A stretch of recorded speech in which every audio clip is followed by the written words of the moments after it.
Hey everyone, welcome back to the channel.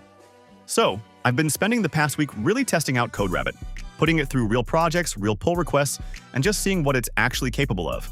And just to be clear, this isn't a sponsored video. These are my genuine thoughts after hands-on use. If you've been curious about whether CodeRabbit is worth trying, hopefully this review saves you some time. So, here's the basic idea behind CodeRabbit. It's an AI coding assistant that integrates directly with GitHub. But unlike the typical AI tools where you paste code into a chat window, CodeRabbit actually lives inside your workflow. It reviews your pull requests, leaves comments, gives feedback line by line, and even summarizes entire PRs so your team can get through reviews faster. Basically, you can assign it like a real teammate. It joins the review, flags issues, and gives structured feedback. In actual use, I was honestly impressed. For day-to-day stuff, like catching missing tests, hard-coded values, or inconsistent naming, it does a really solid job. It's not magic, but it definitely saves time and cuts down on repetitive review comments that engineers make over and over again.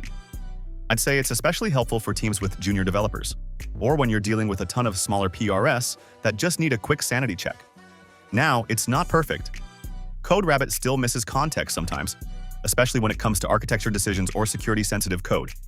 And occasionally, it overcomments on things that are already covered in the team's style guide, which can get a bit noisy.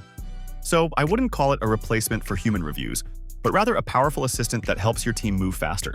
In terms of pricing, CodeRabbit charges per seat, and the cost scales with the number of PRs being reviewed. For small to mid-sized teams, it's pretty manageable.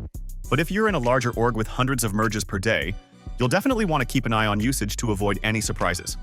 If your team spends a lot of time juggling pull requests, and you want an AI reviewer to take care of repetitive checks, CodeRabbit is absolutely worth testing out.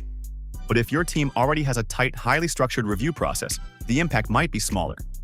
Still, for most dev teams, it's a neat productivity boost that feels like having an extra teammate who never gets tired. If you found this review helpful, don't forget to drop a like. It really helps the channel out.